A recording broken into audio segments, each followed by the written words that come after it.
Investment हो गई है पाकिस्तान के अंदर, कोई इन्वेस्टमेंट नहीं हुई। अगर हो भी गई है इन्वेस्टमेंट पाकिस्तान के अंदर, पहले भी ये इन्वेस्टमेंट होती थी पाकिस्तान के अंदर, लेकिन उन इन्वेस्टमेंट से पाकिस्तान को क्या मिला है, गरीब आवाम को क्या मिला है, मेरी 24 करोड़ आवाम को क्या मिला है, मेरे नौजवानों को क्या मिला है, मेरी माए बहनों को क्या मिला है, मेरे लोगों को क्या कुछ मिला है। इन जो ये इन्वेस्टमेंट होती हैं ये इनकी जेबों के अंदर इन्वेस्टमेंट जाती हैं, ये पैसा इनकी जेबों के अंदर जाते हैं। ये जो खबरें चलाते हैं कि ये पाकिस्तान के अंदर इससे इन्वेस्टमेंट कर ली, इस मुल्क ने पाकिस्तान के अंदर इन्वेस्टमेंट कर ली, ये मुल्क ने पाकिस्तान को पैसे दे दिए, वो पैसे हम पिछले 75 साल से सुन रहे हैं कि उस मुल्क ने पाकिस्तान को ये पैसा दे दिया, उस अमीर बंदे ने पाकिस्तान के अंदर पैसे इन्वेस्ट कर लिए।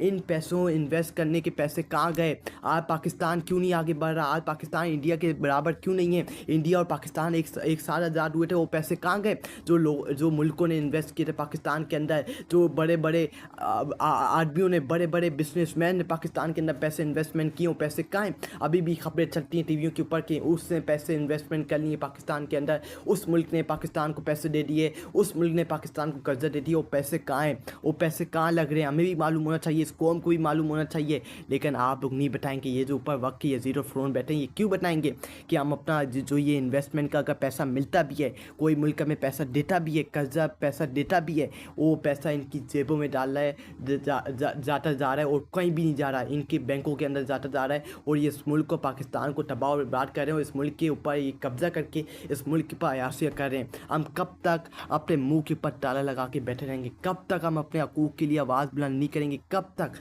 ये सबसे बड़ा सवाल ये इंसान है। हमने निकलना पड़ेगा। ये रमज़ान का महीना है, मेरी अल्लाह ताला से एक ही दुआ है, और मुझे यकीन है मेरे मुसलमान बहन भाइयों की भी एक ही दुआ है कि अल्लाह ताला इनको तबाह और बर्बाद करे जिन्होंने मेरे मुल्क का ये हाल कर दिया। सब ने बोलना है आमीन। मेरे मुल्क का जिन्होंने ये हाल किया, उनकी नस्लें तबाह और बर्बाद हों, वो इस दुनिया में भी जलील रुसवा हों और आखिरत में भी जलील रुसवा हों। ये मेरी अपने रब्बुल आलमीन, अपने अल्लाह ताला जिसके हाथ में पूरी इज़्ज़त और ज़िल्लत है, जिसके हाथ में दुनिया की सबसे बड़ी पावर है, जो दुनिया का निज़ाम चलाता है, मेरी उससे दुआ है कि जिन्होंने मेरे मुल्क का ये हाल किया, अल्लाह ताला उनकी इस दुनिया में भी उनको जलील रुसवा कर और उनकी आखिरत में भी उनको जलील रुसवा कर, और किसी को मुंह दिखाने के लायक नहीं हो जिन्होंने मेरे मुल्क का ये हाल किया है। ये समझते थे कि हम इमरान खान को जेल के अंदर डाल के उसको तोड़ देंगे, उसको गिरा देंगे, उसको दीवार के साथ लगा देंगे, पीटीआई को इटा बिटा कर देंगे। ये इनकी भूल थी। आज वो बंदा नवाज शरीफ नहीं है, वो बंदा आसिफ अली जरदारी नहीं है। उस बंदे ने इस निज़ाम का मुकाबला किया, एक निज़ाम का मुकाबला किया। इस निज़ाम को पहली बार कोई टक्कर का बंदा मिला है जिसने इनका मुकाबला किया है। आज से पहले जितने सियासतदान आए हैं, या तो डील कर लेते थे, या तो इनकी झूठे पर्स कर लेते थे, या तो इनकी गुलामी कबूल कर लेते थे, या डील करके बाहर भाग जाते थे। लेकिन इमरान खान वो बंदा है जो कहता है कि मैं वक्त की यजीदियत कबूल नहीं करूँगा, मैं कोई डील नहीं करूँगा, डील को मैं अपनी जूती की रोंद पे रखता हूँ, मैं जूती की नोक पे रखता हूँ, मैं कोई डील नहीं करूँगा, मैं अपने मुल्क का कोई समझौता नहीं करूँगा। ये जितने पहले के सियासतदान आए, इन्होंने मुल्क का समझौता किया, इन्होंने मुल्क को भेजा, कौम को बेवकूफ़ बनाया, कौम को चूंटिया बनाया, इन्होंने कौम के साथ खेला है, इन्होंने कौम के साथ मजाक किया। लेकिन इमरान अहमद खान नियाज़ी वो लीडर है जिसने पिछले पाकिस्तान की नुमाइंदगी की, जिसने 1999 का वर्ल्ड कप, 1992 का ICC ODI world cup Pakistan को जितवाया, फिर सोकर खाना हॉस्पिटल बनाया, अपने नौजवानों के लिए उन्होंने मुस्तकबिल संभाला कि हमारे मुस्तकबिल, नौजवानों का मुस्तकबिल किस तरह हमने बनाना है। उनके लिए दीनी तालीमात लाई। 190 मिलियन पाउंड केस के अंदर जो इमरान खान को सज़ा हुई है, वो अल-कादिर यूनिवर्सिटी बनाने के ऊपर सज़ा हुई है। इमरान खान सोकर खाना हॉस्पिटल बनाया अपने लोगों के लिए, अपनी आवाम के लिए। इन्होंने कौन से हॉस्पिटल बनाए? ये अपने इलाज करवाने, जो बाने से बाहर जाते हैं इलाज करवाने, हॉस्पिटल जाते हैं, बाहर जाते हैं, इन्होंने पाकिस्तान के अंदर कौन से हॉस्पिटल बनाए हैं? इन्होंने गरीब आवाम के लिए क्या किया? कुछ भी नहीं किया। इन्होंने सिर्फ गरीब आवाम को दबार के साथ लगाया, उनको तबाह और बर्बाद किया, उनकी ज़िंदगी किया,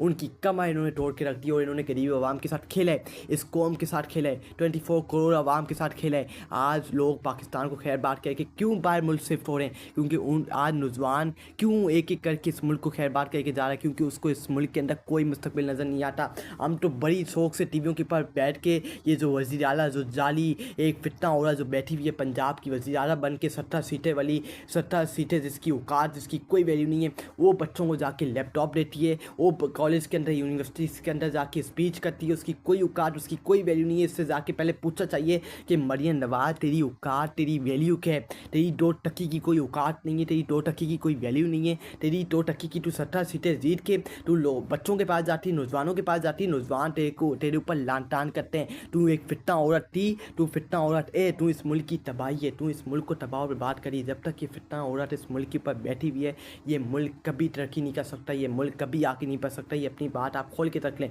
ये फितना औरत नहीं, ये पूरा जो निज़ाम, ये पूरे लोग ऊपर बैठे हुए हैं जो ये हमारे मुल्क को चला रहे हैं। ये पूरा एक एक बच्चा बच्चन जाता है इस वक्त पाकिस्तान को कौन चला रहा है, इस वक्त पाकिस्तान के निज़ाम को, पाकिस्तान को कौन चला रहा है। आज आप मुझे उठा के बताते हैं, आज हम इंडिया के आर्मी चीफ का नाम जानते हैं? Absolutely not. आज हम सऊदी अरब के आर्मी चीफ का नाम जानते हैं? एब्सोल्युटली नॉट, नहीं जानते। आज हम अमेरिका जो दुनिया की सुपर पावर है, आज हम उसके आर्मी चीफ का नाम जानते हैं? नहीं जानते, क्योंकि वो उन अपनी पॉलिटिक्स के अंदर, अमेरिका की पॉलिटिक्स के अंदर, सऊदीया की पॉलिटिक्स के अंदर, इंडिया की पॉलिटिक्स के अंदर उनके आर्मी चीफ मुदाखलत नहीं करते। लेकिन जो हमारे बाइज़्ज़त आर्मी चीफ सैयद आसिम मुनीर, वो पाकिस्तान की पॉलिटिक्स के अंदर मुदाखलत करते हैं और फिर कहते हैं कि हमारा पॉलिटिक्स के अंदर लेना देना नहीं है।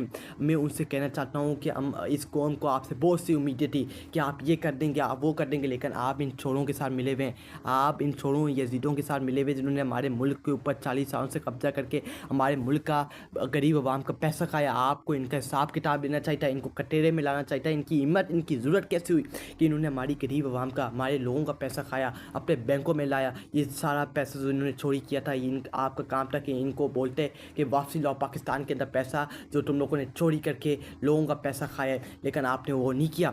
आप इनके साथ मिल गए, आपने इनके साथ बेनिफिशरी की, इनको सदर बनाया, इनको जिन्होंने पाकिस्तान के निज़ाम के ऊपर, पाकिस्तान की आर्मी के खिलाफ घटिया से घटिया बातें की। इमरान खान कहता है कि ये फ़ौज भी मेरी है, ये मुल्क भी मेरा है, मैं कभी अपनी फ़ौज, अपने मुल्क के बारे में कोई बात नहीं करूँगा। लेकिन आज आपने उसको जेल के अंदर बंद किया, जिससे इस मुल्क के साथ वफादारी की, जिससे इस मुल्क के लिए अपना सब कुछ कुर्बान कर दिया, और जिन्होंने इस मुल्क को बेड़ा गर्क कर दिया, जिन्होंने इस मुल्क को, पाकिस्तान को तबाह और बर्बाद कर दिया। आप